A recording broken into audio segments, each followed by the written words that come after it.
Wild Tales is sponsored by Cotswold Outdoor. When we're out in the elements, we're in our element. And outside retail expert Cotswold Outdoor is helping more of us to get out with the right kit.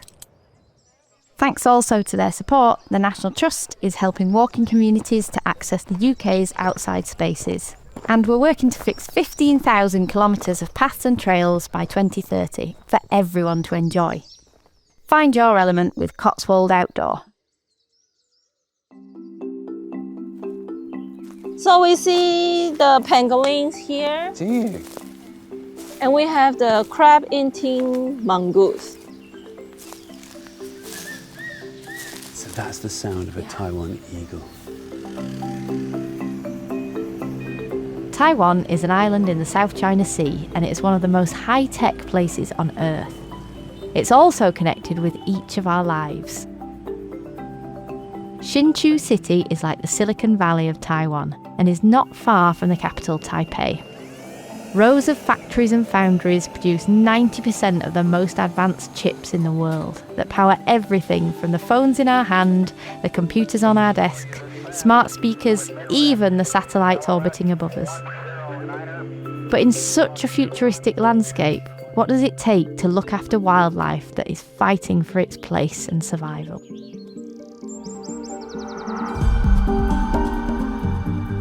I'm Ranger Rosie Holdsworth. For this episode, podcast producer Jesse Edbrooke travels to the forest in Taiwan on the trail of some incredible wildlife. Welcome to Wild Tales in Nature Valley, Taiwan.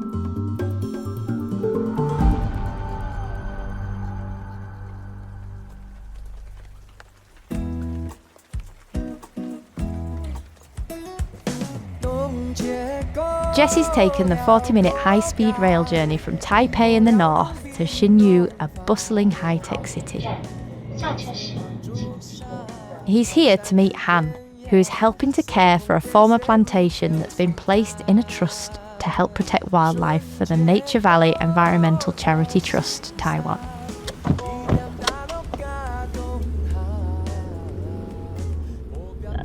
I think the weather is so nice. So it's like summer day. Isn't it? It's so beautiful. So we're driving into the mountains. Yes. Lots of amazing different types of trees. Yeah, I think These it's banana trees? Yeah, banana trees. Wow, okay. It's really different from England, right? It is, yeah, absolutely. Yeah, you can see the bamboos here. It's called guizhu. Guizhu. So Yes. that's a special type of bamboo, is it? Yeah. Yeah. And you can eat. Oh, can you? Yeah, in the spring, that will have okay. the younger one. Yeah. Yeah, and you can cut and eat. Can you eat it fresh or do you have to cook it? Yeah, you have to cook. Okay. And it's a kind of traditional dish in Hakka culture. Yes, you were saying. In Taiwan, people talk about food in a similar way to British people talking about the weather. There's always a delicious local speciality dish in each town or city. Bubble tea, xiaolong bao, and beef noodles are some famous dishes that are now easy to find in many places around the world.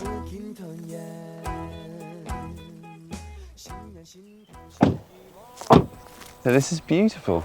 This is also a Hakka house, and we are in Chongling district. So we're surrounded on all sides by the forest. Yes. This 1.8 hectare area of forest has been many things. In the 1970s, the slopes were planted with tea trees. Later, it was bought by a business and the slopes were populated with several different kinds of orange tree. And then, in 2011, the owner of the land donated it to Trust in Nature Foundation Taiwan, the very first environmental charitable trust in Taiwan.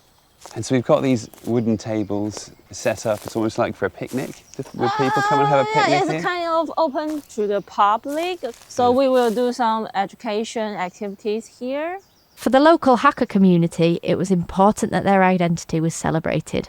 Han, the section chief of the Environmental Trust Centre, explains more. There are more than 500 species living here. Wow, yeah, So the first time I know about this, I was, wow, it's amazing. I didn't expect there would be so many species around me. Part of the success of the project was engaging with the local Hakka community, and Nature Valley involved local children in conservation and appreciating the rare indigenous wildlife. What was once an abandoned farm was becoming something else entirely. A place where the past, the rhythms of farming, began to meet a new future where land was valued not for what it produced, but for the life it sheltered. There are 25 protected species that can be found in the forest.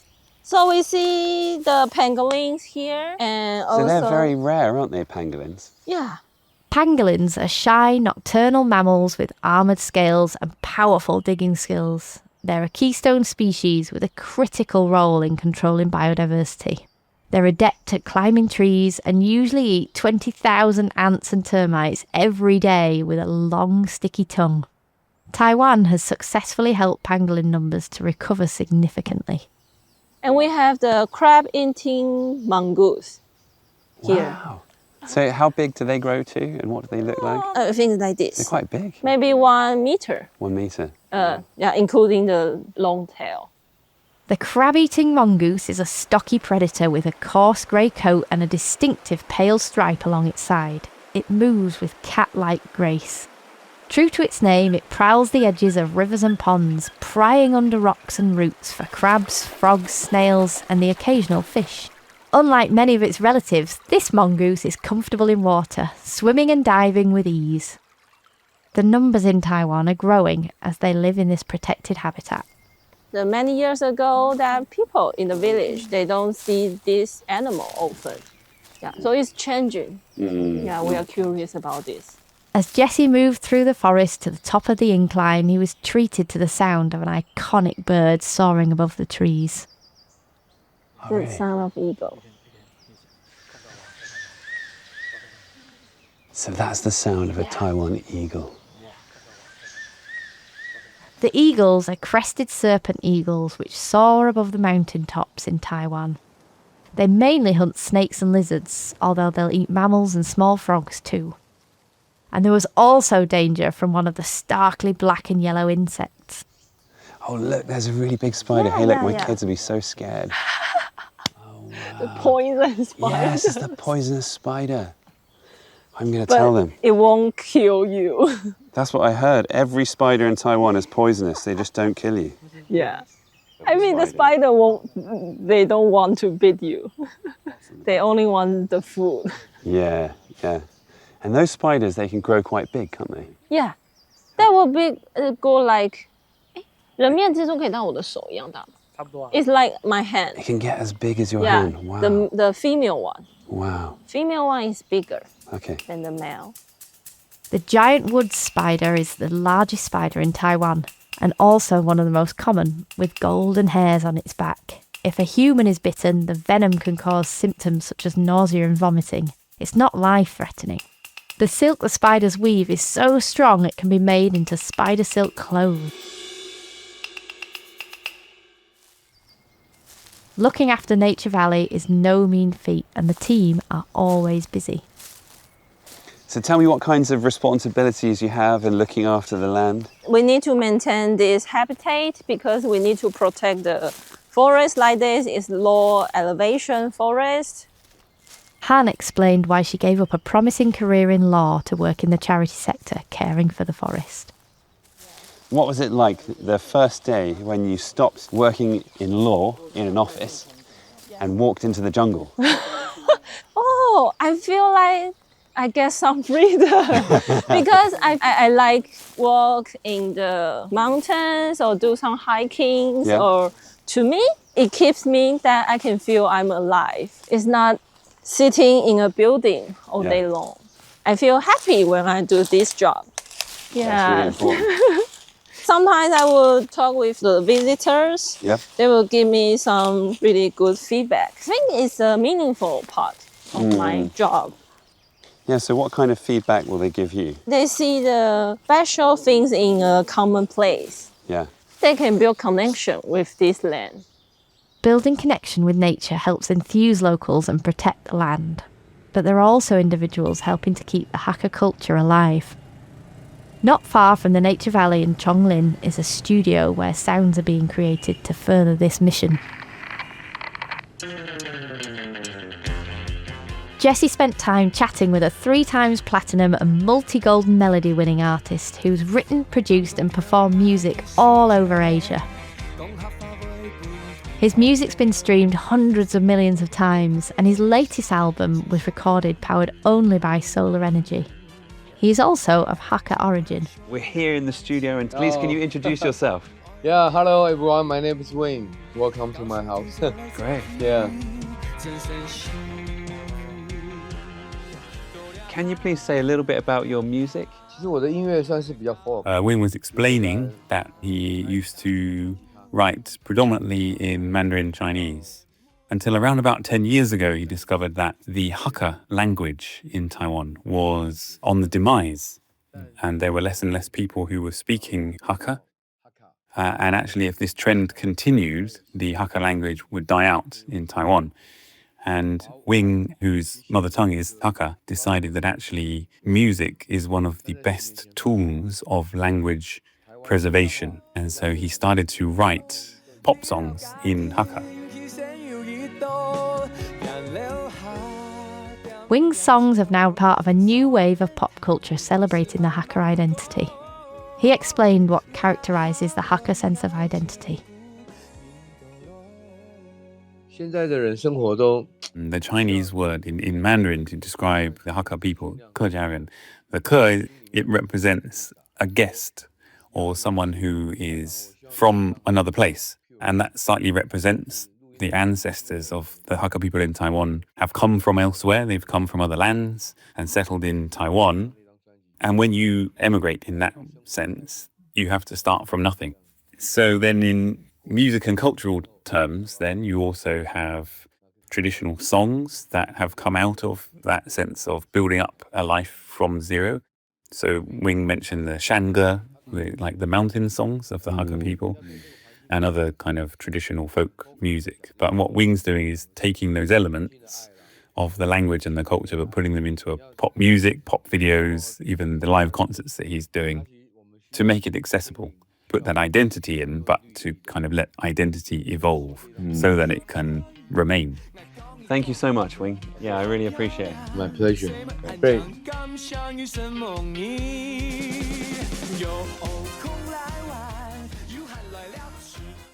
Returning to Nature Valley, as with any charity, fundraising is key. In order to keep looking after the wildlife and employing staff, the charity has to raise funds. This afternoon, Yeah. you're going to the high-speed rail station. Yeah. What are you going to do there? Well, we will go to the car park to receive our donation box. When you buy some food in a convenience store, you will get Yeah. a kind of receipt. And the receipt, you can check the numbers. Yeah, if the number is correct, you will get money. Yeah. Yeah, it's like 200 Taiwanese dollar or 10 Okay. million, biggest one. Okay. Yeah, 10 I hope million. you get that. That's an amazing way of supporting you. So everything you buy, from a bottle of water, Yeah. some sweets, you can just get the receipt, Yes. pop it in the box, and then it's a chance that you might win the lottery. Yeah. And pay the tax. Yes. And buy the trail camera. Yeah. And how about plans for the future? I want we can get more and more traveling. So we can show what we do here to the public that environmental trust, it can be successful. Yes.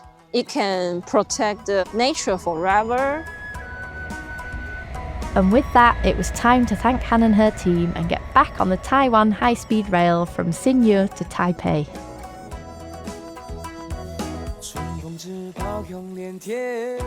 Today, Nature Valley is more than 1.8 hectares of land. It's a bridge between technology and tradition, between endangered species and everyday life, between the Hakka past and Taiwan's future. And so, on the edge of the world's most advanced technology hub, pangolins dig their burrows, children are enthused about conservation, and an old Hakka house welcomes new stories. In this small valley, the wild and the human find a way to harmonise together.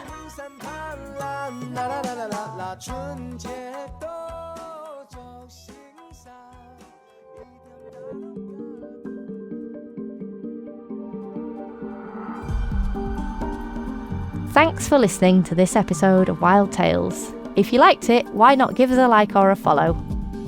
Don't forget, your National Trust membership also offers you access to Nature Valley Environmental Trust, as it's part of the International National Trusts organisation. We'll be back soon with another episode in a couple of weeks, but if you can't wait that long, why not check out our other nature podcast, Nature Fix? Or, if you like your history too, there's Back When. I'll see you next time.